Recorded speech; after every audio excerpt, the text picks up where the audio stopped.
Hey everybody, welcome back to Mass Office Hours. If you caught the episode last week, then you already know tonight's episode will not be a live recording, but we didn't want to leave you folks empty-handed, so tonight we are playing a pre-recorded video, and this is actually a video that Mike Zordos made for an earlier issue of the Mass Research Review. So if you're not a subscriber, this is a little sneak peek at what some of our video content looks like within the Mass Research Review. So it's a very practical video. We think you are going to love it. Hope you have a great week, and we will see you next Wednesday night for another live episode of Mass Office Hours.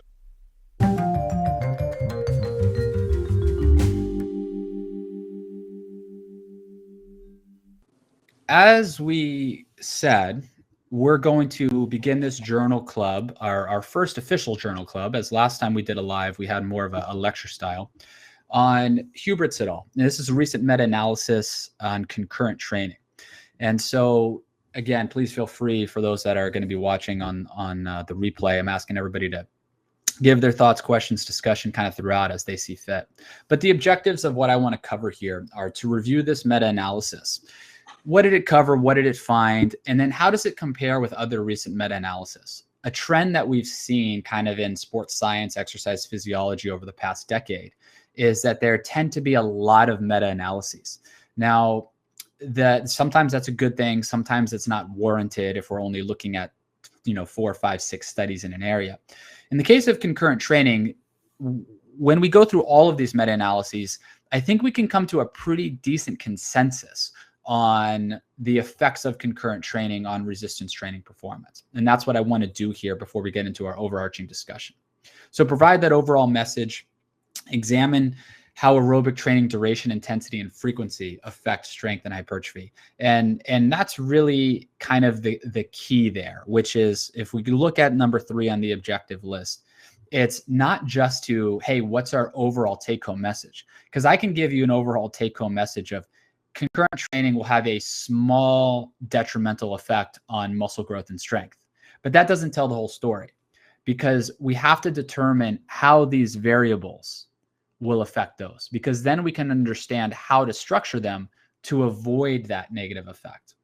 Number 4 is another one of those variables, which is discuss the proximity of aerobic training to resistance training. And I have a few conceptual example tables I made to show how I would structure this in practice.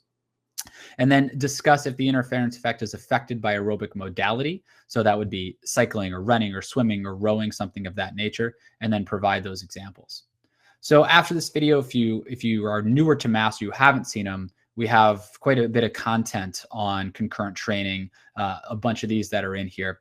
This second one here, concurrent training for a marathon, I actually go through and wrote a resistance training program for somebody that is training for a marathon, how they could kind of get the best of both worlds. But I want to come back to a term I used in here, which is that I use when I talk about somebody doing aerobic training, and I ask the question, are they doing this to compete or to complete the aerobic exercise or the marathon or the half marathon or whatever it is that they're doing? Because I think that changes how that might affect resistance training performance, if you're aiming to compete in the aerobic exercise or complete the aerobic exercise. But we'll get back to that terminology later on. So what is concurrent training, right? And how are we looking at it today before we get into the Huberts meta-analysis? Well, our basic definition is the simultaneous inclusion of both resistance training and aerobic training in the same exercise program. Now, oftentimes this has a negative connotation. I've talked about this in Mass before on numerous occasions, right? Lifters will look at this and they'll freak out and they'll just think immediately, well, I'm going to incorporate this aerobic exercise and that's it, right? Game over. All my gains are done. And it just is viewed very negatively. How can I not do this? How can I avoid this? And those sorts of things. There's the aerobic performance perspective. And being around some runners over the past few years, I've seen this be viewed with a very positive connotation. Certainly runners aren't looking to get too big, or cyclists aren't looking to get too big, but they'll think of it more of, hey, how can I use this to improve my performance? So our perspective here today is the first one, but I'm certainly happy to take questions on the second one. However, when we think of the first one, I think we can stop looking at it in a negative way, and we can start looking at it as a tool in the toolbox to help us out a little bit. We just need to structure things appropriately. So this Huberts et al. Meta-analysis, we're going to take it from this first perspective, right? The effects of concurrent training on resistance training performance, and how can we structure that dosage of aerobic exercise appropriately. So this is the paper review. The title, and I've linked it here, the PDF of the slides is on the member site. Concurrent Strength and Endurance Training, a Systematic Review and Meta-Analysis on the Impact of Sex and Training Status.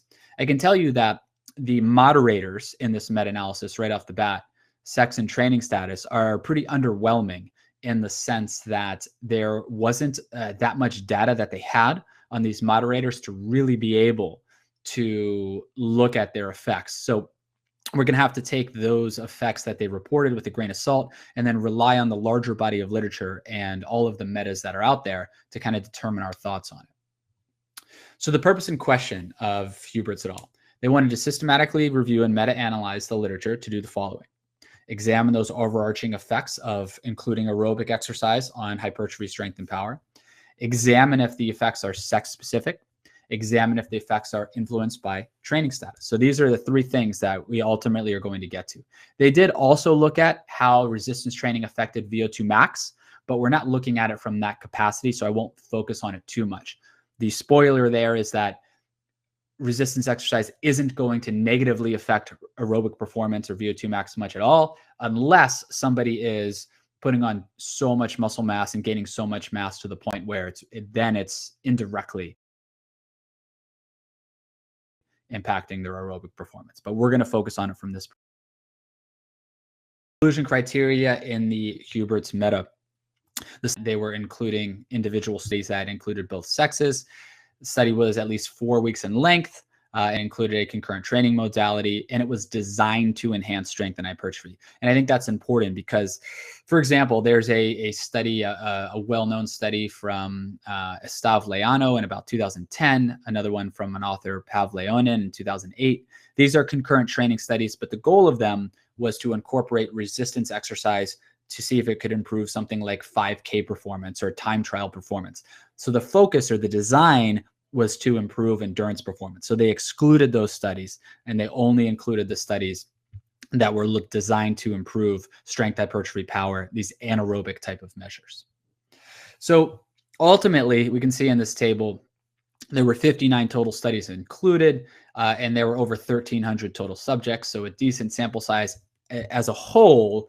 But as we're going to see when we break it down, the data on women wasn't strong enough to be able to make that many conclusions. There weren't nearly enough female participants, and the training status moderator wasn't really something we could take too much from either. But the studies included, there were 27 studies that included untrained, 11 that included trained, but a lot of them didn't state the status of these individuals. And that goes back to some of the earlier studies, right? The landmark 1980 Hickson et al. Study, which I'm sure some of us are familiar with on concurrent training. But the trained definition, we can see just below. Bench press 1RM was at least 40% of body weight, squat 1RM 60%, deadlift 1RM 80%. So these individuals had certainly lifted weights before to fall into this trained category, but weren't really highly trained. And then if you go just below that on this slide, you can see the studies that included highly trained individuals in that criteria, and there weren't any. So the individuals in this study all fit that trained definition, which I could really say was more recreationally or more moderately trained. So the main outcomes, again, as we had those aims, right? Effects of concurrent training versus resistance training alone on strength, effects of concurrent training versus resistance training alone on power, effects of concurrent training alone versus resistance training alone on hypertrophy. And I separate these out because I actually mentioned this in the answer to Nicholas's question before we start recording. If you're watching this back, sorry, you didn't get to hear the answer to that. But the findings generally for all three of these aren't the exact same. And I think that's important because we tend to lump these anaerobic measures together. And we're going to see from this and from some other meta-analyses that the findings of the effects of aerobic exercise on these anaerobic measures aren't the exact same. And then lastly, the influence of training status for concurrent training on strength and power. So overall, let's isolate these out kind of one by one here, as we just mentioned on the previous slide. Let's start with strength findings. We'll look at the overall effects, and then we'll determine, based upon the data, where there's sex differences. So the measure here, and we can see the weakness of the sex different analysis right away, because there were 17 studies on men for this measure, but only 4 on women, right? So there's not enough to really make that comparison. We would want there to be more of an equal number of studies, equal number of subjects to be able to make this comparison. Nonetheless, just for males did seem to have a negative effect on strength, meaning that concurrent training did attenuate strength gains in men. Now, this was for lower body. Females, it didn't seem to, right? P-value here of 0.08. An effect size of 0.08, meaning that really nothing was going on, right? Anything below 0.2 for effect size would be trivial. So 0.08, really, really small, p-value of 0.72, nothing going on in these 4 studies. But again, it's only 4 studies. So there were sex differences with a p-value of 0.03, but I don't think we can really take a lot of stock in that, right? So this is one of those where if I'm reading the abstract of the study on PubMed, I don't have full access to it. I'm thinking, oh, look, men are affected by concurrent training from a strength perspective, and women are not. However, if you have access to this, and if you're part of MASS, you get a little bit more in depth, which is we just need some more data here. This isn't really a great comparison or really able to make this claim. Now, for upper body, strength wasn't negatively affected and there weren't any sex differences. And that should make sense, right? If we just take a step back, right, that should be expected. And we see this in other studies as well. So let me give an example here. There's an older study, I think from Sporer and Wegner from 2003.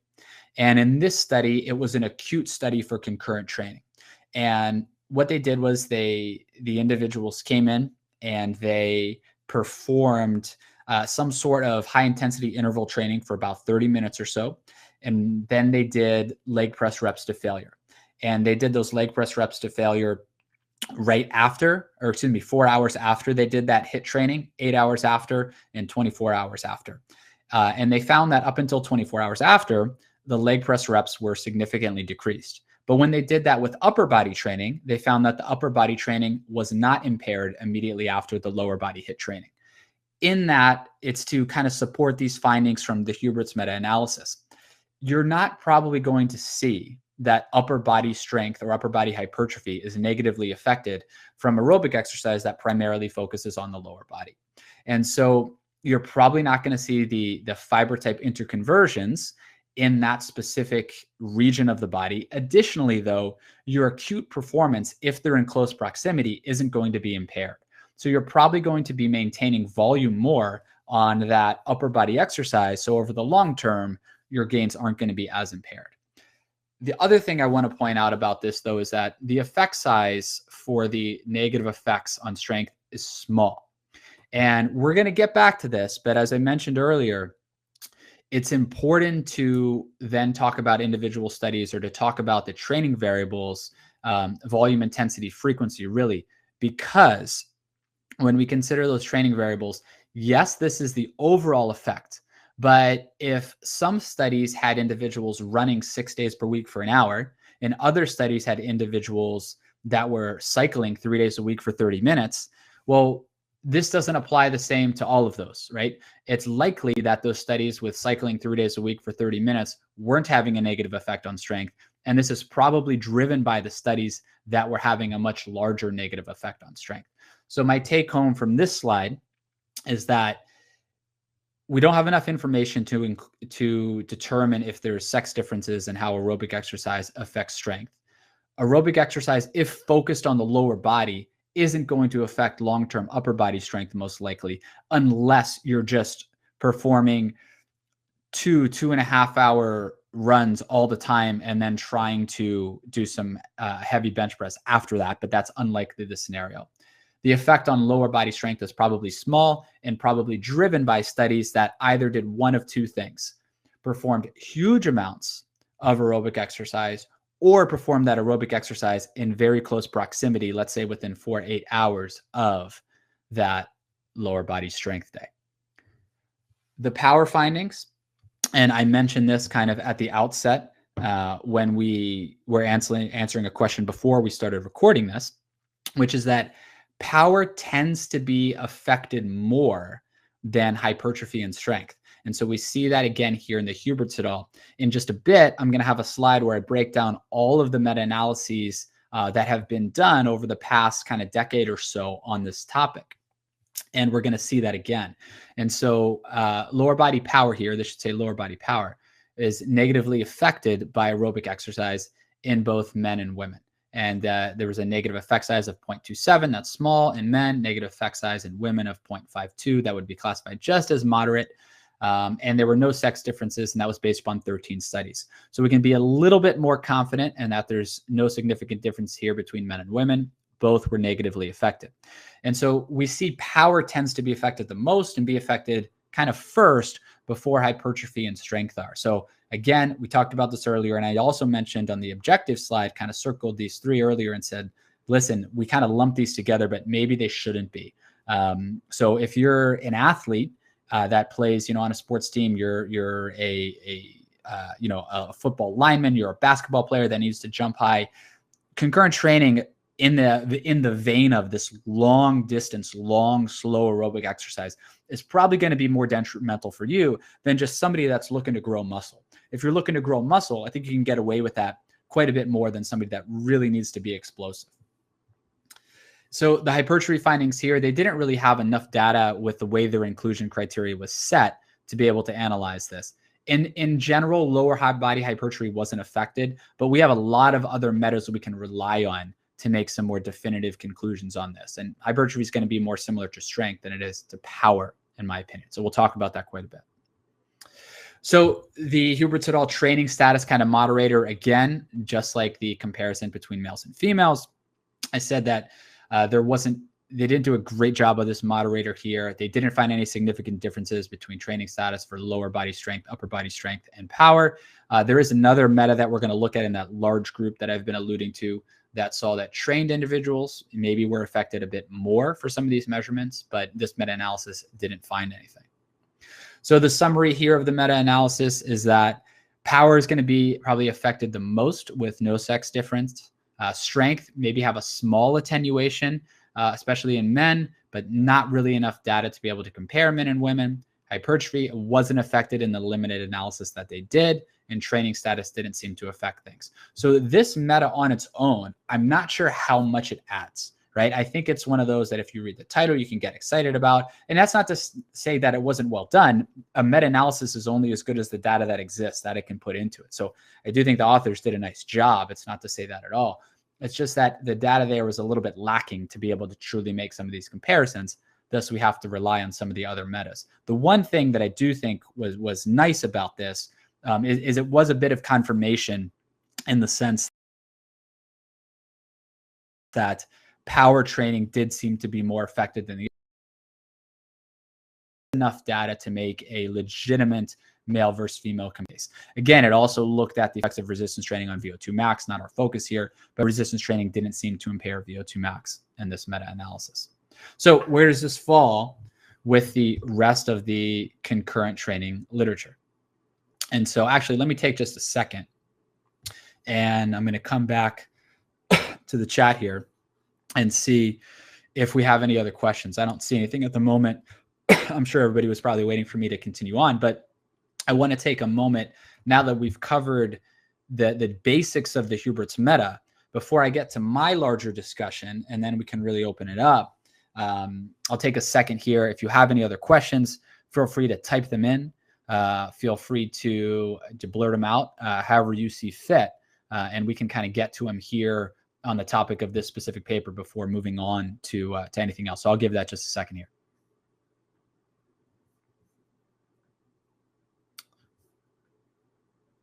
All right, so I'll keep checking back for those, and I'm sure we'll have some as we get through the rest of it. So if we keep rolling along here, and I think this is the more important part, because with so many metas out there and some different inclusion criteria in some of those metas, it's not really about the one, it's about first going into the one and making sure the title and the abstract are congruent with what it's actually showing, because that's what we need to make sure we give everybody, because everybody can find the abstract on their own, but to make sure we're reporting accurately here, which is that I don't think we were really able to take a lot away from this in terms of sex differences. But where does this generally fall in line with the rest of the literature on concurrent training? So I've summarized a lot of these other metas here, and bear with me as I do want to go through and kind of read some of the bullet points on each of these. The reason is I want to take a close look because I want to be able to get our overarching kind of recommendations out of all of these metas together. So we have 1, 2, 3, 4, 5, 6, 7, and then 8 with the current one. And so if we go to this one from Sabag, we're going to go down the list here, right? And all of this is looking at it from the perspective we're talking about. What are the effects of including aerobic exercise on strength, hypertrophy, and power in studies that were designed for strength, hypertrophy, and power? So concurrent training with HIIT or high intensity interval training, right? Some combination of sprinting on a cycle, on the track, whatever it might be, led to similar upper body strength. That's what the Hubert's meta-analysis found as well. And both upper and lower body hypertrophy compared to just lifting. So upper body strength and hypertrophy weren't affected here. It says concurrent training with HIIT significantly attenuated lower body strength, but look at that p-value. It's right around 0.05. HIIT tended to attenuate lower body strength more, albeit not HIIT cycling, albeit not more than HIIT running, right? Meaning more than steady state cardio. And so I have some thoughts on this. I don't think that we're going to talk about this in just a minute, which is that this might sound counterintuitive a little bit to think that HIIT or some type of sprinting would attenuate strength more so than long duration, really unspecific 30, 45, 60 minutes of cycling or running that's continuous. But the reason that I think it's going on here is if you are to perform one of these modalities or one of these ways of exercise, meaning that the HIIT or the moderate intensity or low intensity cardio, within close proximity to lifting, the HIIT's going to have you a bit more fatigued. So it might impair that lower body volume performance a bit more. And we're going to see that in terms of the muscle damage that's going to be associated with something like sprinting, especially if lifters aren't as accustomed to that. Now, the reason that seems counterintuitive at first is just because the anabolic pathways that are associated with sprinting are similar to those that are associated with resistance training, whereas we're looking at more of a proteolysis component if we're going for a run for an hour. So yes, I think mechanistically that long duration aerobic exercise, it makes more sense that it would be a negative for resistance training performance than something like sprinting, some sort of high intensity interval training. But I think practically, especially if somebody is, let's say, a bodybuilder in prep and they're constantly doing HIIT and then trying to lift twice a day, that's a pretty difficult thing to do, especially mentally as well. So I don't think that Sabag is saying that there's a huge difference here. We can see that p-value is just barely below 0.05 for the effects of HIIT on lower body strength. But I think it's important to bring up that even HIIT, which would seem mechanistically similar to resistance training, could have a negative effect. But again, from this one, upper body strength was fine. That's what we saw in Hubert's, and hypertrophy seemed to be unaffected here. So Schumann, the next one down the list, again, concurrent training didn't significantly attenuate strength or hypertrophy. So if you've come into this with a negative connotation on concurrent training right away from the metas that we've already talked about, even though there's still 5 more to go here, we're not seeing a big detriment. And again, when we talk about all of the studies that are included, the Hubert's et al. Included 50 some studies, any negative effect is going to be driven by studies that had really, really high dosages. If you just look at some of those studies, you have lower dosages, you should be fine. For example, our laboratory just published a paper where we had 4 groups. We had a resistance training only group, a resistance training plus HIIT group, a resistance training plus moderate intensity cycling, and a resistance training plus resistance training circuit group. We use the circuit as the concurrent training modality. In that study, we didn't see any interference effect at all, whether it was with HIIT. The HIIT was only 30 minutes. The moderate intensity cycling was with only for 30 minutes. And the Circuit was for 30 minutes. There was no negative effects of aerobic exercise whatsoever. Why? Because the dosage wasn't too intense. The dosage wasn't, too long of duration, and it was only a few days per week. So if we go down to Petrie et al. 2021, concurrent training did significantly affect hypertrophy and strength versus resistance training only, but not in moderately or untrained individuals. And however, and this is a really important point that we're going to highlight a few more times, the attenuation of hypertrophy and strength only occurred when cardio and lifting were performed in the same session. So if you think back to the example I gave of, there was a study from Sporer and Wenger in 2003. When they did that, the cardio, it was HIIT training, and then they did leg press reps to failure a few times over the next 24 hours, and then they did upper body work, I think bench press to failure at a moderate load a few times over the next 24 hours. The bench press volume performance wasn't affected, but the leg press performance was affected. And we've seen in the theme throughout all of this too is that upper body training or upper body resistance training isn't affected when the cardio focuses on the lower body. So the headline from this Petrie et al. Meta could be, hey, concurrent training affects hypertrophy and strength negatively. It only affects it really small. And then when you break it down, only when they're really performed in the same session. And even when they're performed in the same session, we can probably work around it some. We can kind of scroll through the others a little bit more quickly here. But if we can see this from Merlastis, lower body strength gains were significantly lower when cardio was performed before lifting in the same session than when vice versa. Meaning that when you do cardio and then you lift, just like in the Sporer and Wenger study, we're going to see that negative effect acutely also on strength. However, when you reverse them and you lift first and then you do cardio second, you're not going to get that negative acute effect. Do I think it's ideal to do cardio second if you could split it up and do it on a different day? I'd rather do it on a different day. But if you have to have a choice, the easiest way to think of this, if somebody says, hey, what should I do first if I have to do them in the same session? Well, which one do you care about the performance on? Do you care about the performance on the lifting or on the cardio? If you care about the performance on the lifting, as most in here do, then you should lift weights first and perform your cardio after. Again, I wouldn't want to go for a 2-hour run after I lift. I don't think that's a good idea, especially from fueling purposes. But if you had to make a choice, if you had to do them in the same session, and the Merlastis meta shows here, as long as you lift first, you're going to be okay. You're going to want to keep that cardio so it's not before. And that's what Petrie et al. Was finding. When it was before, now you had that negative effect. So if we go down the list, HIIT didn't affect outcomes here in a pedo meta-analysis. In Edens, when performing cardio in the same session, lower body strength was greater when lifting was performed first. We can see that here as well.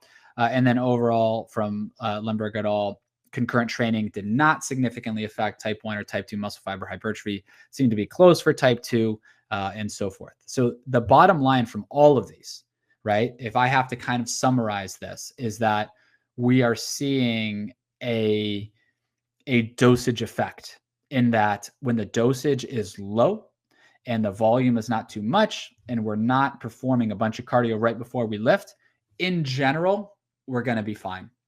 This is not something that needs to be feared. If we're interested in just getting bigger and stronger generally, and somebody's out there saying, hey, I want to run 3 days per week for 30 minutes of time, is there any reason that I can't do this or shouldn't do this? I would say absolutely not. Go for it. If I'm your coach, let me know how much running you're looking to get in. I'll help you structure it, and I'll structure your lifting around it so we don't get that acute negative interference effect. But do your thing, have fun.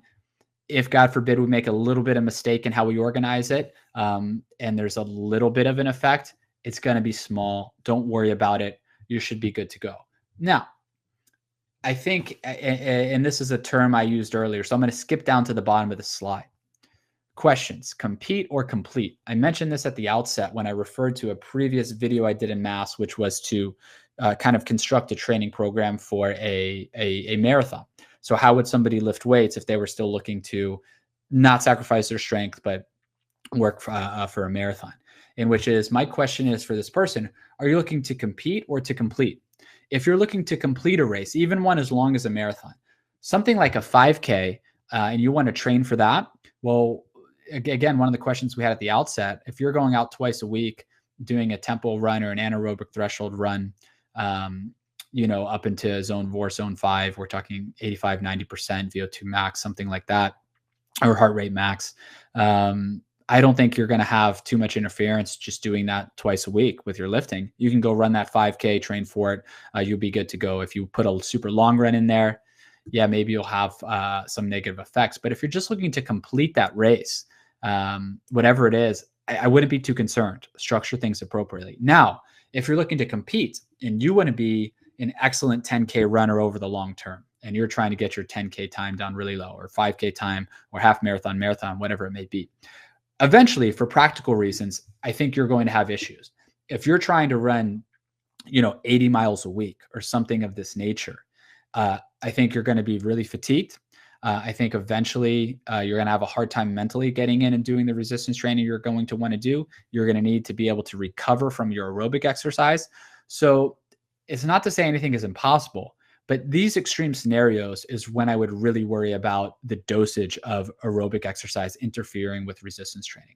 Otherwise, if you can keep this duration, like we did in our study that I mentioned with the 4 groups that included the circuit training, the moderate intensity cycling, the high intensity cycling, and the resistance training only. And you have 30 minutes, 45 minutes at a time at a moderate intensity. I don't think you're, the ever so popular zone 2 cardio, if you will. I don't think you're going to see an issue, especially if you're keeping that 24 hours from a lower body session, or at least, you lift weights in the morning and then you go ahead, you do your lower body in the morning, and then you do that later that night. That's maybe 12 hours removed from it. It's not before the resistance training. I don't think we're going to see an issue. And the meta-analyses seem to tease this out. So if it's something we're still fearing, I don't think we really, really need to fear it. But all of that being said, I think it's an important question when we go here. It says, does the interference effect exist? And the reason I put this on the slide is because I think there's been a bit of an overcorrection of concurrent training views, which is that I think folks are taking the information in the meta-analyses that I just showed, and they're not fearing the interference effect like they once were, which is very, very good. But I think this is now a bit overcorrecting, saying that, we don't need to worry about this. The interference effect does exist, right? There's no doubt about that. We know that it exists. It's just the dosage of what you're doing that's going to cause it. So if you can keep the dosage low, then you should be okay, right? So it does exist. We just don't need to fear it. So this is to kind of sum up what was on that previous slide.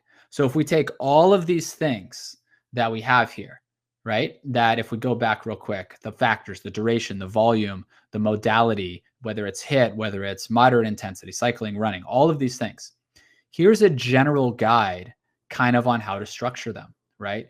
Modality, should you choose cycling, running, the elliptical, swimming, rowing, that sort of thing? Well, the answer is easy if you have a dual goal and you want to compete in something. You might do some cross training, a runner might do some cycling, but you have to do that modality, right? There's no doubt about that. But if you're a bodybuilder in prep, you can do what you enjoy.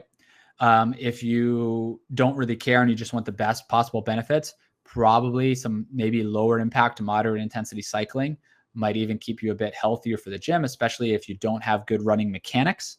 I probably wouldn't want to go out and do that. So if you're just looking to complete, or if you're just looking to get that body composition benefit, I'd probably opt for cycling for those reasons. If you can keep that duration short, right? Some guidelines here, 20 to 30 minutes. Nobody should take these guidelines and think, hey, I'm 31 minutes, right? Game over. Certainly not the case. But in general, if you can keep it a bit shorter on the duration, I think that's probably a better idea. The longer you go, maybe you're risking some more fiber type interconversions toward type 1 that you probably want to avoid. The proximity to lifting, try and split it up by 24 hours. If you can at least split it up by 8 hours, a minimum of 4, I think you'll be fine. But certainly trying to avoid keeping so the aerobic exercise isn't just before the lifting. If you have to perform them together, whichever one you care about the performance, that's the one that should come first. And then you can perform the aerobic exercise, the cardio after that, and keep it reasonable. The intensity, this gets down to the moderate intensity or the HIIT. And I'm going to talk more about this in a moment. But for me, you have the mechanistic, kind of ideal, which is, yes, as we talked about, the pathways associated with sprinting are similar to resistance training. But if somebody's unaccustomed to this and it's going to cause a significant amount of damage, or especially from a running perspective, their mechanics aren't very good. And just mentally, somebody that's, let's say, in a deficit and is using this as a tool to be able to continue to get leaner, or to get stage ready if they're a bodybuilder, or to make a weight class if they're a powerlifter. I don't know if that extra muscle damage is something that I want. I don't know if mentally I'm going to want to do that all of the time. If I could accomplish something similar with some more moderate intensity cardio, and as long as I'm keeping that moderate intensity, so it's not right before a resistance training session, I could be okay. So I'd probably opt for that most of the time, at least, but I'll show both options in some examples here in just a moment. And then from a nutrition perspective, let's say somebody isn't looking to be in a deficit, and they're just including this because they enjoy this. And besides, we have to always remember the health benefits that are going to come along with including this cardiorespiratory exercise.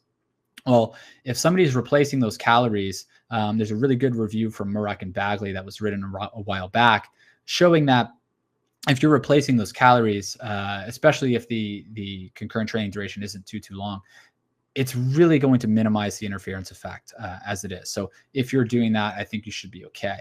But this is a pretty good guide to how I might structure things, always keeping in mind if you're looking to compete or complete, then things can change a little bit. Good guide to minimize the interference effect. So the positives and negatives of sprinting, like I said, this is something I wanted to get back to. Again, mechanistically, it seems similar if we kind of look at these things here when we talk about the energy systems, right? So if we have our three main energy systems, I should say, ATP, PCR, glycolysis, and oxidative phosphorylation, sprinting and resistance training have similar not only pathway activation from an intracellular perspective, but also if we think about the neuromuscular adaptations, the synchronous firing, the recruiting large populations of motor units, it makes sense. We see sprinters, they're going to perform a lot of explosive lifting. Some of them might have pretty big legs. There's no doubt about this. All right. So these things seem to be pretty congruent. But when we look at the metas and we see that hypertrophy is mostly unaffected or just has a small effect, and that small effect is driven by studies with really high dosages of aerobic exercise, we're seeing that we can probably get away without utilizing this sprinting. This isn't to discount it or say don't use it. If you enjoy it, you should use it. But it's saying that if you don't enjoy some sort of hit and you'd rather is, hey, I want to get on the bike, I want to ride for 30, 40 minutes. I want to listen to my music, my podcast. I want to, read a book. I want to watch TV, whatever it is, do that. It should be totally fine because of these negatives. Sprinting can be fatiguing, lead to subsequent soreness. If you're in a deficit, I think mentally it's difficult to go and perform another really, really hard workout if you're already lifting 1 or 2 times a day. So I'd be cautious of including this too much. And if a client is reporting back that it's a lot for them to do, I would take that and I wouldn't be afraid based upon the evidence to pivot to a more traditional moderate intensity. And so just an application, how I might structure some of these examples are just super conceptual. So if in this example, somebody's lifting, 4 days per week, how I would structure this cardio. And let's say they're going to get 3 cardio days in. So they have lower body training here on Mondays and Thursdays and upper body training here on Tuesdays and Fridays. Well, what do I want to do? I want to keep the principle of trying to make sure my cardio is going to, if it's on the same day as a lower body session, that it's later in the day, it's after that. It's not before it, right? If possible, I can split up by 24 hours. I'll try to, but it's difficult when you're training frequently. And then if I am going to perform HIIT, I want to make sure it's pretty far away from a lower body session so that I'm not really having any of the muscle damage from that bleed into that next session. So here I've chosen 2 moderate intensity cardio days and 1 HIIT day. So here I have the moderate intensity cardio on the same day as the higher rep low body, but I perform this later in the afternoon, maybe 8 hours later, something like that, 10 hours later, if I perform the training in the morning. And then it shouldn't have any negative effect. It's also very short. The dosage is low. Over here on an off day, not much issue here. It's not going to affect this the next day. And then when I perform the HIIT here, now I've got Saturday off and Sunday off before I go back and train this lower body on Monday. So I've tried to position this to account for any muscle damage that's going to occur from that. So by the time Monday morning rolls around, I'm good to go in the gym here. So this is, again, a very simple setup So it's simple to show this. This isn't necessarily the only iteration of this that somebody could do, right?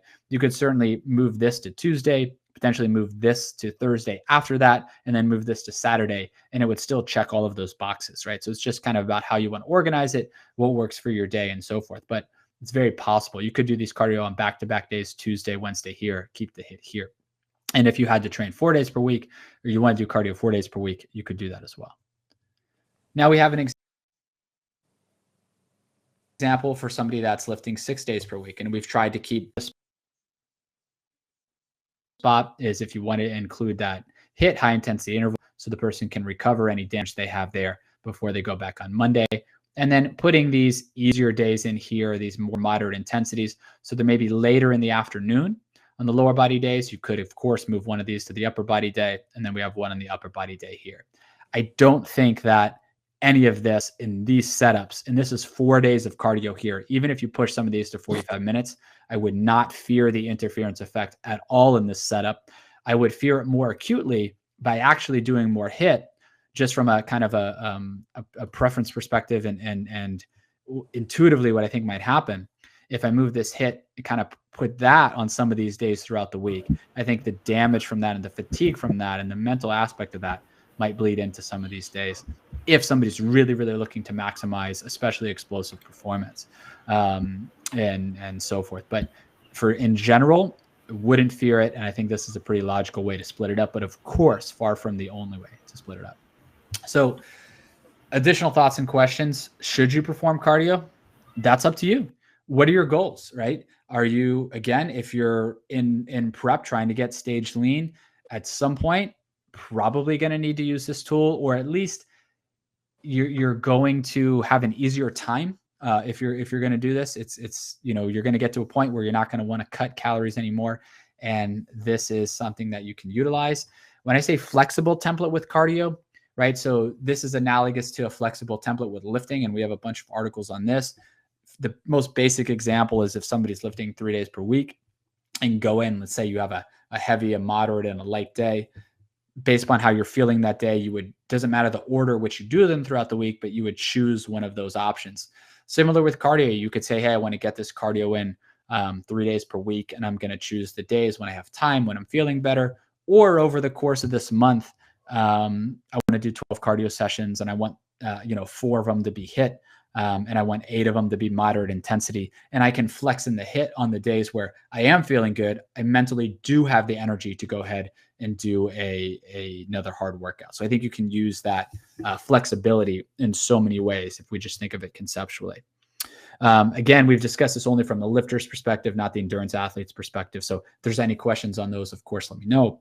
And lastly here, if we tend to talk about or focus a lot from what's absolutely optimal from somebody who wants to reach the highest levels of powerlifting or of bodybuilding or strongman or weightlifting or whatever it might be. But if you're out there and you want to try something new, things are getting a bit stale for you, you still want to get bigger and stronger, but you want to try, completing some race, or you want to try competing in a shorter race, in a 5K, or you want to improve your mile time, go for it. This is not something that you need to fear is really going to crush your gains. And even if you took 6 months and you focused on this goal, and you were just able to maintain your strength, when you come back, you're going to be just fine. So I would encourage people out there to, 1, not fear this. 2, if they utilize it structured appropriately. And 3, if they want to try something new, go for it. I think you can do it. I think you can do it effectively. And conceptually, this can work quite well. So that kind of sums up all the applications and takeaways as well. The last thing I'll hit on this slide is, because the first half of this was to review the Hubert's meta, it's that based upon that, I think it falls in line generally with all of the other metas, which is that there's a small, potentially small interference effect, especially for power, maybe for strength, maybe for hypertrophy.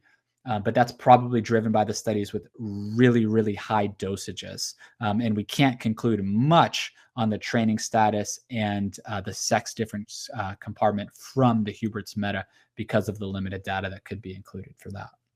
So with that said,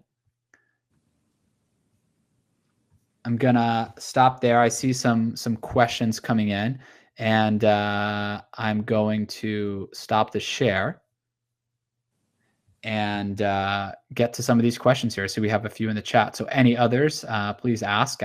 Whatever else comes your way as we're discussing these, whatever else comes up, and so forth. All right. So I've got about 40 minutes left here, so it should be some great time to get to some of these. So first one. So would you say that we could say for general population untrained individuals, there are no discernible interference effect? And even with highly trained individuals, it's not a big athletic performance effect. I would say that I agree in part. I would never say there's no discernible interference effect, because I do think that there's a dosage of exercise that we can perform high enough to see that effect. So if we go all the way back to the 1980 Hickson et al. Study, I know a study that Lauren is familiar with as well. I remember she made a nice Instagram post on this quite a while back, especially now that I have a burgeoning Instagram, I can follow these things. And so in that study, if I can remember correctly, and when we think of, especially in untrained individuals that were utilized. So if we have untrained individuals, I want to think about the Hickson study for a moment. So I believe in this study off the top of my head that the individuals here lifted upper and lower body about 5-6 days per week. Then there was a resistance training only group.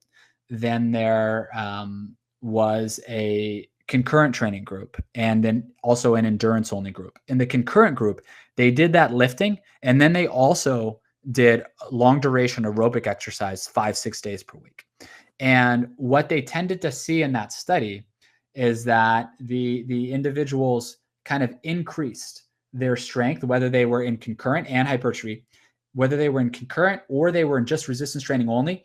It was about a 10-week study for about 5-6 weeks, about the same rate. After that, the group that was just doing resistance training tended to still see kind of a linear-ish increase, and the other group seemed to level off. So while you might not see that interference immediately, I think with that much training, that's a huge dosage to throw on top of somebody. I think that you will see it eventually if you're doing that high dosage. So I wouldn't say that there's no discernible interference effect. I will back up though a second and say that I think most people that are getting into this from the Gen Pop aren't doing that style of training. So logically, if you're saying, yeah, go lift weights a couple days a week, go get on the bike, go jog a couple days per week, then I would agree with that statement and saying there's going to be no discernible interference effect unless somebody is just under eating to the point where they can't recover from anything. And then that's bleeding into their lifting sessions. So yes, in the practical sense that most people aren't going to do what the Hickson study did, but I would say there is an effect, but again, it just comes down to the dosage. So if you're a coach or you're a trainer, or you have clients, it's not something that I think they need to worry about at all, as long as you're programming for them. You have 2-3 days a week of lifting, 2-3 days a week of cardio, keeping them separated by 24 hours, being smart about it. I don't see any issue whatsoever. I also think that when we think about that type of individual, that's the majority. A lot of us here in Mass, where we talk about these extreme levels of performance, we're not the majority, right? Most people are coming at it from that perspective, and that way they're getting the health benefits of both. So I think no discernible, because it does exist, but I don't think it's likely if we're programming appropriately. Next question was, I was struck by a relatively low bar to achieve a highly strained classification in the meta. Me too, Kristen. Do you think the meta had enough data to draw confident conclusions about concurrent training interference in more competitive lifters? On the face of that meta alone, no, I do not.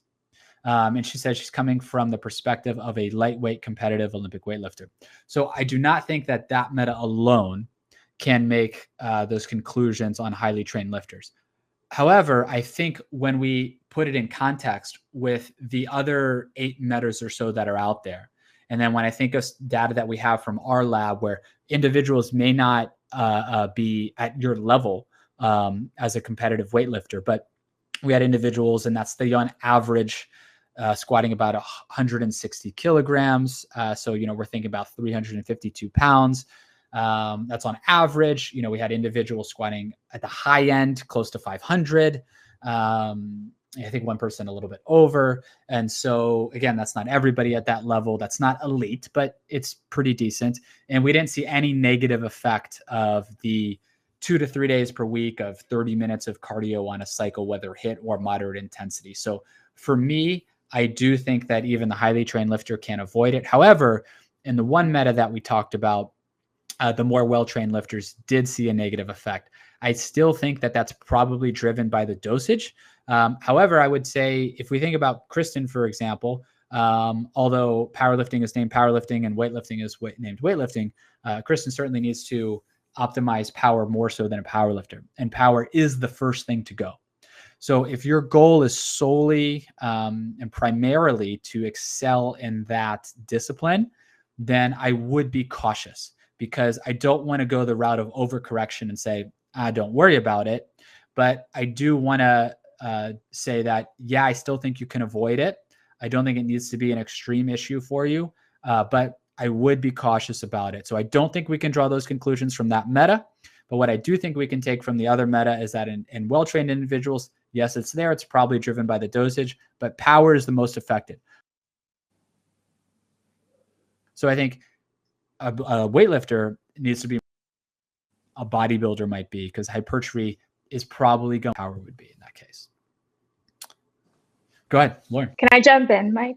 Sure. So I would just add that when we talk about coaching individuals, often, at least in my experience, you'll see not everyone has the same, like, let's say, volume threshold, or they don't recover as well training really frequently, or they can't necessarily squat 3 days a week, and then someone else can squat every day and they're fine. And so I think that's something to keep in mind as well, because we can speak generally about maybe the number of sessions one could complete without encountering the interference effect. But if it is, as you're implying, sort of volume driven, then there might be some differences between individuals at what that limit is before, at which you start to see some detriments in performance, or just inability to recover from that particular session.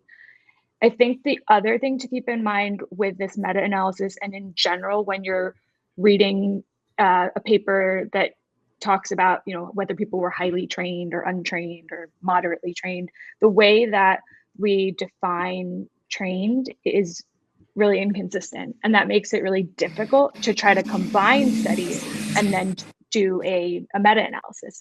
And so when we think about concurrent training, it's already pretty complicated, because the study itself is going to be different methodologies. It's not always the same type of resistance exercise. It's not always the same type of endurance exercise. So that's already a little bit messy when we try to compare all the studies.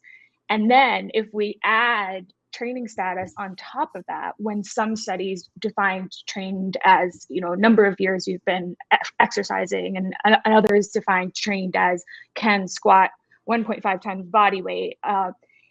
And then you try to add that other layer where, again, it's inconsistent. It doesn't really make for a clean analysis from which we can draw definitive conclusions. Yeah, no question. And there's a lot of examples of this in the literature, but I think your point about it's already messy, because concurrent training isn't, applied uniformly in the studies. And there's two ways, or I guess multiple ways to look at it. One is kind of what I mentioned a few times earlier, which is that we're lumping all of these together with dosages such as the Hickson study, where we're talking about 4 to 6 hours of intense aerobic exercise per week. Well, my response is, of course, that's going to interfere. And just as a research note, that's maybe the first study that was done on concurrent training, or the first really study that was noteworthy. So that was a long time ago now, in 1980. Whenever the first study on a topic is done, it tends to be done to prove a point, to show, does this phenomenon exist? So the example of this I always give is, there's the notion about a decade ago that static stretching before exercise is just absolutely terrible for you. And this comes from one of the original studies on this from Fowles in 2001. Fowles wanted to look at plantar flexion strength, and they used stretches that were held before testing plantar flexion strength for up to 135 seconds. So then the conclusion from that was, and what came out of it was, hey, static stretching is going to make you a lot weaker acutely. And that was true when the stretches were held for 135 seconds. What that shows is mechanistically, that stress relaxation effect and the acute lengthening of the musculotendinous unit to decrease force production does exist. That can happen. That is a risk. However, what we've seen in follow-up studies, if those stretches are held for 10, 15 seconds, it's not nearly enough to have that effect. So that's what we see in that original Hickson study is, hey, does this phenomenon exist? And the answer is yes, it does. It does exist. But from what Lauren's getting at, especially then when we individualize it a bit and say, hey, some folks are going to be able to recover better here, or some folks need this much or that much.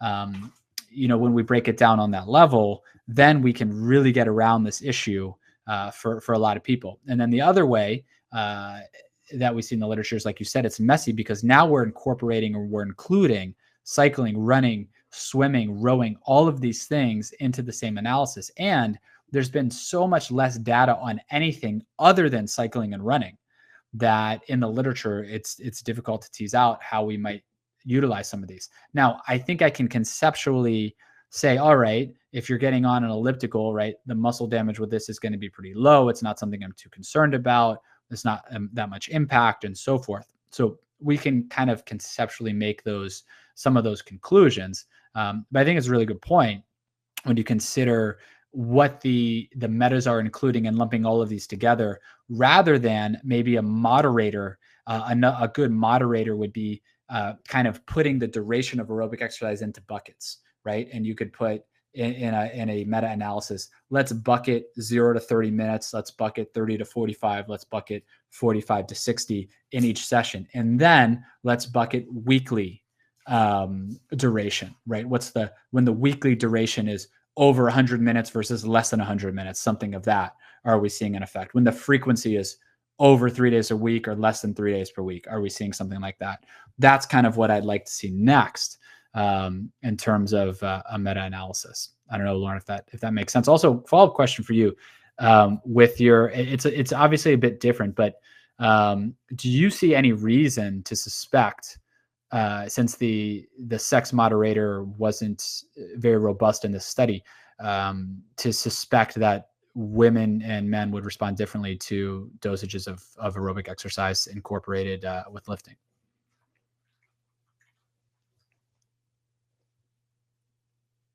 Not overly. I've heard an argument that potentially some female lifters should be able to train more frequently because they're smaller and therefore using lighter loads.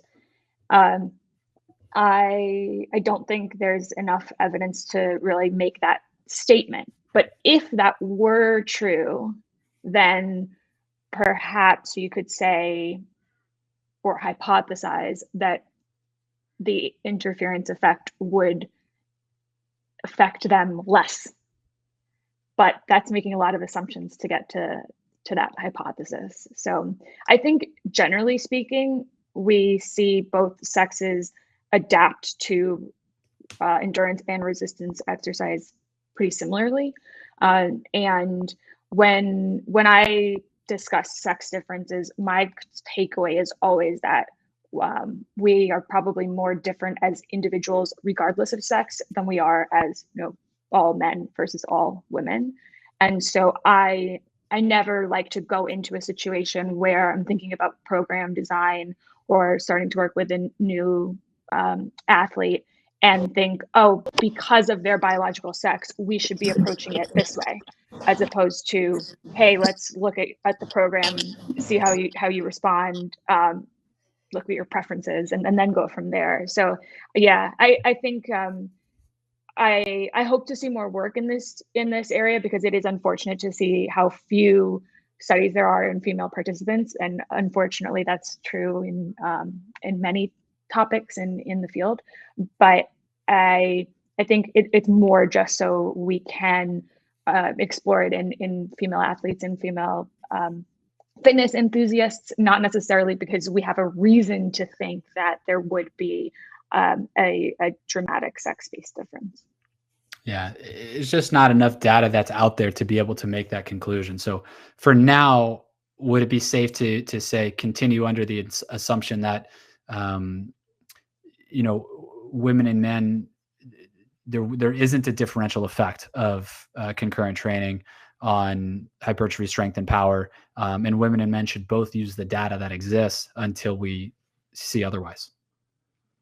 Yeah, absolutely. And I think one thing we have seen that kind of makes that a little bit more encouraging as an approach is that when we all this data came out on light loads, for example, and that a lot of those studies were initially done in men, or training frequency, and there was and now over the past 5 years or so, we're seeing a lot of those studies being replicated in women, and we're not seeing any differences in those programming variables. And so I think we can be fairly confident that we would find something similar when it comes to concurrent training. Cool, makes sense. Next question we have here from Alexandre. They say, I don't understand how sprinting can be preferred over low intensity steady state or moderate intensity cardio. I agree, I don't prefer it. I do get the mechanistic argument, right, in that it's using similar pathways. I mean, low intensity cardio uses different pathways. How can this be detrimental? The negative effect of concurrent training isn't only related to recovery abilities. Agreed. Meaning if I can recover from my concurrent training, then I won't have any significant negative effects with any of these modalities. If I can't recover well, I'm feeling more tired than usual, then maybe lowering the volume is enough. So yeah, there's a few things here. I agree with you that sprinting isn't preferred for me for all of the reasons that I mentioned. I do think from a pure mechanistic perspective, right? If you're to ask the typical exercise scientist, right, because this is the concurrent training lecture that exists out there for in most universities or most things, they're going to show you, right, this divided pathway, and they're going to show you, the AKT cascade, AKT mTOR going down to mTOR's targets. And then they're going to show you the ubiquitin and proteasome system. And they're going to say, see what happens here with this moderate intensity steady state cardio. You're going to have activation of AMPK. It's going to affect these upstream pathways of mTOR, TSC1 and 2, and they're going to shut down mTOR. That's all within that AKT phosphorylation over here. Although we kind of know for some other studies that AMPK might not actually be the culprit in that case. But we're getting these outdated lectures that are still there. And then over here, we're having this, proteolysis component, and they're going to say, listen, that sprinting or HIIT in some capacity isn't going to deplete, let's say, glycogen like this long aerobic exercise, and that's when you're getting this elevation of AMPK. So it's going to be more similar. So that's the textbook kind of definition of that there, if you will. And I agree with you that it's not preferred. I wouldn't prefer it. And certainly concurrent training isn't only related to recovery. I think this is a good point here at the end. If I'm always under recovered, perhaps lowering the volume is something that I should do. Okay, so a couple things on this. I want to talk about recovery and volume just kind of outside of concurrent training for a moment, then I'll swing back. And then Alexandre, please ask any follow-ups here if I'm not getting exactly what you're looking for, if you're not getting exactly what you're looking for out of this.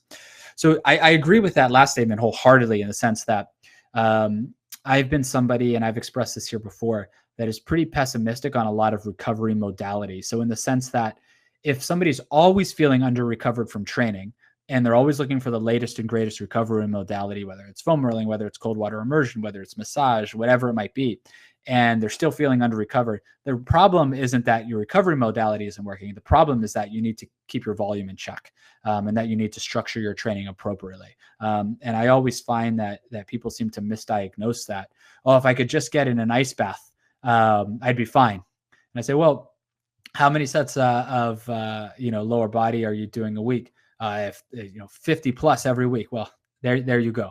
Right. It's not the ice bath that you need. You need to structure things a bit more appropriately. So now in this context, I would say it's a slightly different in the sense that if you're under recovered because you're doing too much volume of aerobic exercise, then yes, I would reduce that volume of aerobic exercise for sure. Like if you do 2 sprints, you're going to be fine, right? If you do, 1 minute on, 1 minute off, a 1-to-1 work to rest ratio of sprinting to walking or standing for 30 minutes, now that person might be a bit fatigued, especially if it's unaccustomed to them. But if you're doing a lot fewer of them, you should be fine, especially if you're positioning it, let's say, on a Friday and you don't train again until Monday, you're going to be good to go. I wouldn't be concerned at all. If, though, that you're a little bit under recovered. So, and then the question is if volume is referring in this case, and I don't know which one's referring to the resistance training, I would reduce my volume of the cardio first rather than reducing the volume of resistance training, because that's the main goal. If you can deduce immediately that you're under recovered from the resistance training volume, then sure, reduce that. But you can kind of get a gauge of that from seeing, all right, how many sets am I doing per week for this muscle group? I'm doing 15 and I'm training it 3 times per week and doing 5 in each session. You're probably good to go. It's probably not overkill unless you have terrible biomechanics for squat and you're doing all of those sets through squats. In that case, I might do 3 sets through squats and then use a lot of other exercises. So I agree, not solely driven by recovery. It's a fantastic point, one that we should highlight. Also, if you do need to manage the volume on those, and it's not just it's not just the modality that we can point to and say sprinting, look, greater fatigue. It's the volume of that. So if you have those 30 minutes 1-to-1 rest ratio of sprint and you're unaccustomed to it, yeah, it's going to be difficult. If you throw in a couple sprints and 20 minutes of moderate intensity cardio, I don't think you're going to see an issue at all. But to the first point on this, I agree with you. That's the mechanistic textbook definition, but I also prefer moderate intensity. I rarely program HIIT for somebody unless they really want it. If it's something they really want to do and they're like, yeah, I enjoy it, I love it, hey, go for it. Do your thing. But I'm much more inclined to program the moderate intensity. Also, working with some folks in prep too, just to say, hey, if we're lifting twice a day, and then, hey, I also want you to go and get your mind right. I want you to do these cycle sprints for 20 minutes. That's a lot more difficult for somebody to kind of wrap their head around at that point, and to say, hey, go cycle in front of the TV, watch your show for 20, 30 minutes and get that working. So that's kind of how I would go about it. I don't know if Alexandra has any follow-ups to that. I'm looking here. I see volume of cardio if my primary objective is strength and power. 100% lower that volume of cardio, no doubt. In that case, because you always have to keep the primary goal in mind, I would absolutely lower that volume of cardio so it doesn't bleed in, especially to the explosive exercise. And that would be the similar thing if we go back to Christian's question as a high-level competitive weightlifter, right? That's when you're saying, hey, I'm incorporating all this cardio, but you always have to keep in mind, why are you doing it, right? So what's the point? Is the point of it to say, hey, I want to get leaner, then do enough of it to get the leanness in addition to whatever caloric restriction that you have going on. Is the point the health benefits? Well, the good news is that if we're doing something for health benefits, everybody in here has maxed out their resistance training health benefits, most likely. You're most welcome for the answer, by the way. If we're doing something for health benefits, and somebody's saying, I want to increase my bone density with resistance training, most likely everybody that's listening to this has maxed that out. You're good to go. Continuing to try and, squat 200 kilos as opposed to 150 kilos, especially even if you're getting higher than that, the health benefits aren't going to be too much greater. If you're doing cardio, training for a marathon, well, you've maxed out the health benefits, after you're done training for the 10K.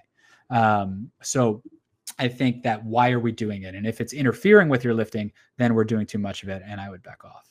All right. So question from Thomas here. So would you train cardio at all? And if so, how much roughly in elite competitive power athletes like weightlifters, sprinters, shot putters, and also in strength athletes like powerlifters? Or do you think that you would just put them in volume hypertrophy blocks would do the job of improving work capacity? So a few things. Let me take the last portion of it first. And Lauren, I don't know if you have an opinion on this, and anybody who has an opinion on this, because I want to, see if we can truly get into journal club fashion. Please offer your opinion as well, because a lot of this here, we have the data, but we are getting into opinion mode, which we're using the data the best we can to give those opinions. So please give any opinions you want. So I want to take the last part of this first, because I think it's a really interesting one.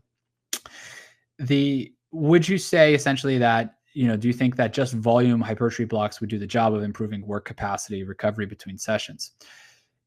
So I think there's been a thought out there for a while that, hey, one of the benefits of doing cardio is that I can increase my work capacity in the gym. I would say that it's possible, but I don't believe this has been shown necessarily to say, hey, I'm going to be able to handle more sets of squats if I have a higher VO2 max. We did collect the data to be able to analyze this in a project in our lab. We didn't end up doing that predictor analysis because the overarching analysis, it would have, the chances of it leading to a spurious prediction could be the case, and it would be kind of inappropriate to perform that analysis. But I'm not sure that we have the data to suggest that, and I know this isn't what Thomas is necessarily suggesting, that aerobic exercise can improve that, let's say, squat work capacity or reps performed, or just how many sets we can handle kind of in the gym. I'm not saying it can't, but I don't think that this is something that is like we should take and set in stone. Yes, that aerobic exercise is going to improve that work capacity. If we look at individuals and reps performed just on a single set, we don't necessarily see that relationship. We see more of a relationship to body mass. So you might have, let's say, aerobic exercise reducing somebody's body mass, and they can do more reps, but is it the aerobic exercise or is it the body mass, right? There's a couple things that would go into that kind of forced regression equation to be able to analyze that. Now, do I think that volume hypertrophy blocks could do the job of increasing work capacity? I think it could do the job enough. Whether cardio can add to that, I don't know. But if the goal is just to improve resistance training work capacity and get the resistance training benefits, you can do that. To answer the question as a whole, would you train cardio at all? So let's say this: would I do it, or do I think you need it? So do I think you need it to be the best? Outside of maybe using it as a tool to get into a weight class, do I think you need it to be as strong as possible, as explosive as possible? No, I don't think it's going to give you a benefit in that way. But would I train it at all? The last point here is to drive some health-related cardiovascular adaptations. I would. I think that, we've had a big push in our community to discuss the huge benefits of resistance training for health. And I think that's really important, because the broader scope outside of our community still views resistance training, at least heavy resistance training, as something they fear or more of a niche thing. And if you say to somebody, go exercise, the first thing they're going to do is they're going to start walking. Maybe they're going to jog. Maybe they're going to get on a bike. And that's fantastic. They should keep doing that. But they're kind of ignoring the resistance training component. But I think in our community, we need to also be careful about saying, hey, resistance training is all you need. I think there's an argument to be made to say that if you had to choose one, you could choose resistance training as well. But I don't want to lose sight of the fact of the huge health exercise. So do I think somebody should do it for those health benefits? I do. Do I think if they need it to be the best powerlifter, weightlifter, sprinter? No, I don't think they need it, unless it is maybe as a tool if they really need to drastically cut a weight class and they only want to cut calories so much. Lauren, do you have an opinion on that one? From what I've seen, the sort of argument or justification for the do cardio to improve work capacity, people will point to things like, football players lift heavy and they also do sprint training, or heavyweight boxers jump rope. And it's like, that's not really a translatable, because they're doing sport specific training. And so I think really for people who are competing in a sport where you do need to be strong and you do need to move quickly, then that's where the interference effect is probably the most complex question, because you have to do both and you have to be good at both in order to perform well in your sport. When we're talking about a power lifter, or a who's going to do a little bit of cardio, or if we're talking about a runner who's going to do a little bit of lifting, it's actually much simpler because you have a clear priority, you have a clear goal, and so you can say, yes, my lifting is more important than my cardio, and I will structure my program accordingly. When you look at athletes who really do need to be good at both, it gets more complicated to structure, the quote unquote appropriate type of workout. And then that's when you are looking at sort of overall volume, I think. Yeah, no question about it. I think the last point you have there, and I see another question just dropped in from Rasmus, is your goal is much clearer when you're, just a strength athlete, let's say. So yeah, they say football players, will do a lot of sprint training. Well, sprinting is part of their performance, so they have to. That sprinting is probably more important than their resistance training. I don't say that. Whenever you say something is more important, it sounds like you're diminishing the other thing. So I don't want to diminish that. It's like, I think Michael Jordan is better than LeBron James. People say, why do you hate LeBron James? I'm like, well, I think he's second best. I just, I always get into one of my students. He loves LeBron. And so we always chat about this. But it's like, no, I still think he's the man. He's just this much worse than the best guy. Right. So you can make an argument that sprinting is maybe, more important for them. And so, but yeah, it's part of their performance too. But you certainly don't need it if you want to be the best powerlifter or best weightlifter. But if you want to have the best health benefits, which, really is probably out front for most, then yeah, I think that it's something that I would include. And again, that's the thing. If somebody is just looking for health benefits, or if you have clients that are general population, or, you're looking to advise your family, I think that's the thing that gets lost. I even find that gets lost from me sometimes when I'm talking to family or so forth, is I'm always coming from the vein of maximizing performance. And I try to take a step back and I realize, I'm talking to Aunt so-and-so or Uncle so-and-so who, had this procedure a while back, and they just need to get this basic advice from me. And as long as they're getting, 100, 150 minutes of exercise per week, doing some resistance training, they're going to maximize their health benefits that they're going to get from exercise. And they're going to continue to progress over time. So I do think that from a health benefit, it's nice to have in there, but from a performance benefit for a strength athlete, not needed. We got about 7 minutes left here. So Rasmus has this: in theory, do you think a greater VO2 max has any effect on the metabolic stress and theory of hypertrophy mechanism? And so if we think of hypertrophy as, mechanical tension, metabolic stress, and kind of, I think metabolic stress and hypertrophy is making a little bit of a comeback. I think it took a hit kind of in the public eyes about 10 years ago, and it was tension, volume, all those things, long rest intervals and so forth. And I think we've kind of, come back to earth a little bit and say, yeah, we can still, it's really, sure, it's about volume, but we can get shorter rest intervals. We see rest pause drop set type of training that does build up metabolic stress, especially when equated for volume, is certainly fine. And we may get some added benefit from building up metabolic stress and some of these. And so do I think a greater VO2 max has any effect on that? I don't know if I would say a greater VO2 max does. I think that it can also work a few ways too, in that muscle mass is also related to VO2 max. And so individuals that, aren't aerobically trained but have a lot of muscle mass might go test a VO2 max and test higher than they would suspect, because VO2 max doesn't always relate perfectly to performance.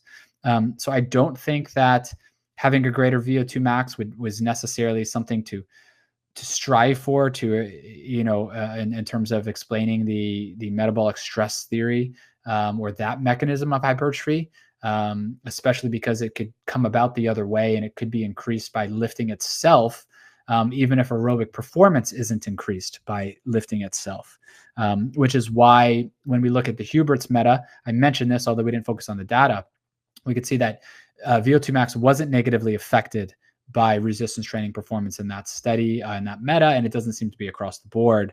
If anything, as long as somebody isn't putting on so much mass, or they're not detraining from aerobic exercise, I think muscle mass can actually help VO2 max a little bit. So I don't think VO2 max has an effect on the metabolic stress theory in that vein, in that way. Question here. I agree. There seems to be some sort of sport specific training that might complicate workouts and outcomes for people that aren't training with a specific goal or outcome. Would it be beneficial to try to find something closer, like plyometrics for Olympic lifting? Sure. I think plyometrics for Olympic lifting could certainly be beneficial. You might have some kind of ankle stability type of work too, some ankle plyometrics as well, things that could help get into triple extension a little bit. Sure. I think there's no doubt that explosivity can come from plyometrics as well. And so when we think of power or explosive type training, if you're having box jumps, you're having depth jumps, you're having squat jumps, all of these things, I think are great mechanisms to utilize as part of that workout. I wouldn't necessarily classify it, at least in my opinion, as concurrent training. I think I would classify it, and I think this is kind of what is being said here too, that it is a specific type of training. And so for those individuals, I do think it's specific training that I would incorporate or think of more as that type of already Olympic style training. The way I would classify that as concurrent training is, I think a lot of long distance runners use a lot of plyometrics and explosive exercises.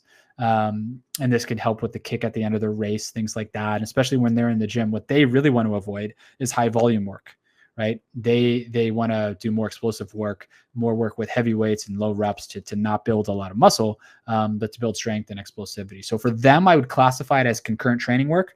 But for Olympic weightlifter, I'm not sure I would classify it as concurrent training. And I agree very much that that type of specific work can be beneficial for Olympic athletes, especially when I think about the ankle stability type of component. Lauren, where are you generally with in the last few minutes we have, and we'll have time to get to maybe one or two more if there are any other questions. Where are you generally with kind of the take home? You're most welcome. The take home that I gave on the concurrent training phenomenon as a whole. Hey, this may have a small effect, a negative effect, most likely on power. If it does on the others, it's not something we need to fear. It's probably driven by the studies with the really high dosages. Split it up by 24 hours, at least split it up by, let's say, 8 hours, and you should be good to go. Kind of be logical about it and pay closer attention to it for those that are competitive weightlifters like we had in the chat today, or somebody that is in prep going into a show. If you're just generally looking to train, it's really not something you need to fear. Anything you would revise in those recommendations? I would just add that, especially if you're somebody who is looking to include some cardio for the body composition effects, don't underestimate the power of walking, because walking doesn't typically feel like structured exercise.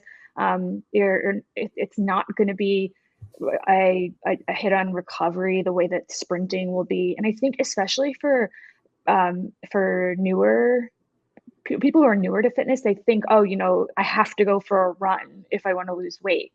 And it's absolutely not true. And frankly, because so many people have pretty terrible running mechanics, running is not a good idea because you're more likely to get injured. It feels a lot harder.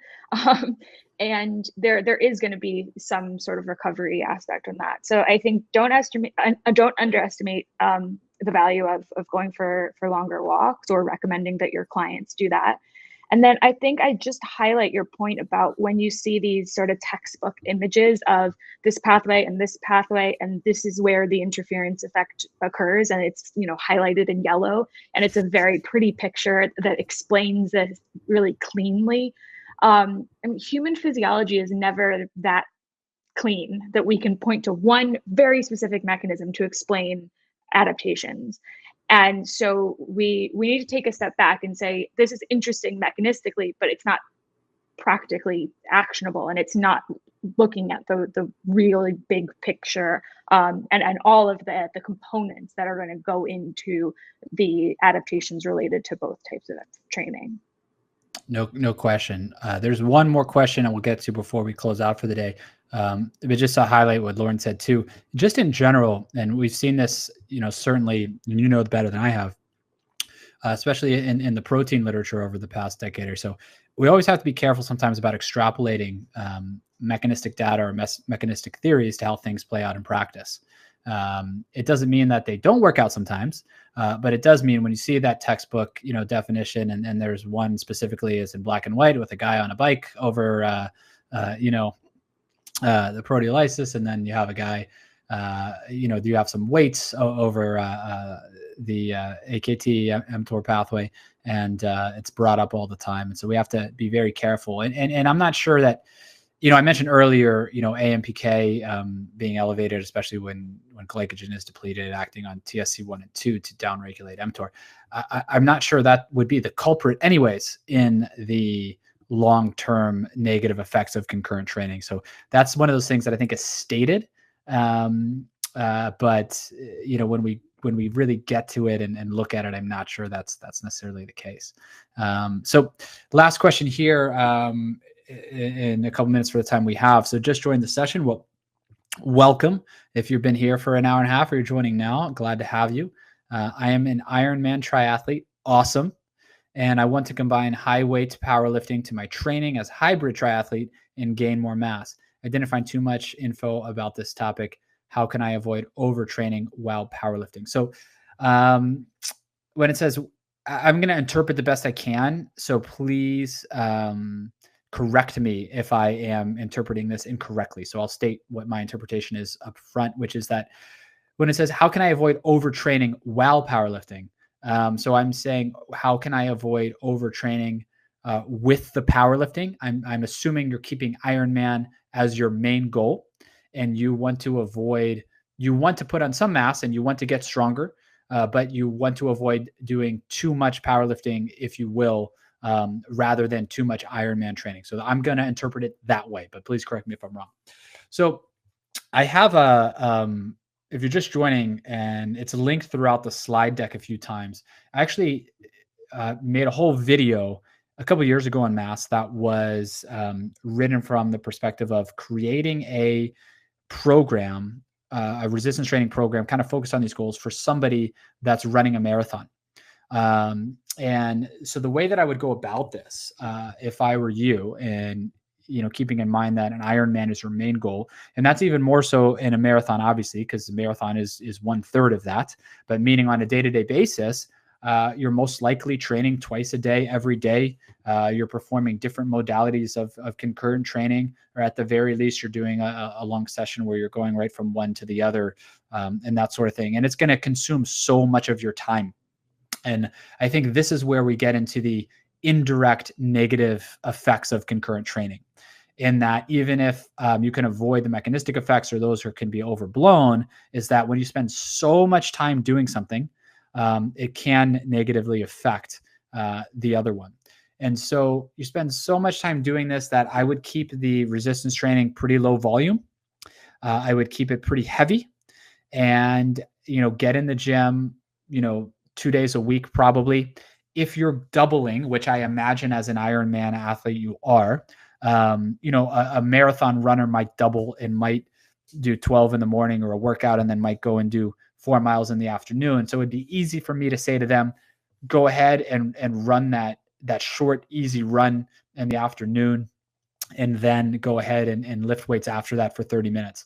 For you, I still think that that's probably a good recommendation, but I understand that your second session is probably a lot longer than that, because you have 3 different modalities to train, and just the duration of your competition is a lot longer than that. And you're not looking to just complete your competition based upon what I'm reading. You are competing in that competition. So you have to keep that Ironman training at the forefront, but I would utilize that heavy training, that powerlifting type or even explosive type training, put it in your program in a way where it's not going to be too difficult for you to get in. So if you have a double in the afternoon, if you have a shorter double, knock it out on that day. After that, I would have a main exercise or two where you're going heavy for low volume, maybe triples, 2 to 3 sets. And then if there's something else that you want to do after that, an agonist, antagonist superset to save time, still which I would prefer to a rest pause to save time, because you're not really looking to build muscle. And I mean, you might want to get a little bit bigger, as you said, but you want to prioritize that Ironman training. You're looking to build strength. So if you can do an agonist, antagonist superset, you could still keep the reps low on those. That's after the heavy training. So if you have a double that's shorter, maybe twice a week, put that resistance training in on those days. And I think you can avoid any overtraining with powerlifting and effectively help your Ironman training in that sense. If you get a chance, you go back and watch the video. I actually made that. I'm somebody, you're probably at a much higher level than I am.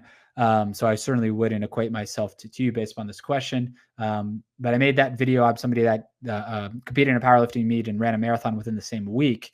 Very mediocre at both. But that's kind of how the etiology of that video that I made a while back. So that's linked in here. I would check that out. Which volume is that video in? I can tell you in just 1 second. I have it on the slide deck here. That is called Concurrent Training for a Marathon, and it's in volume 3, issue 10.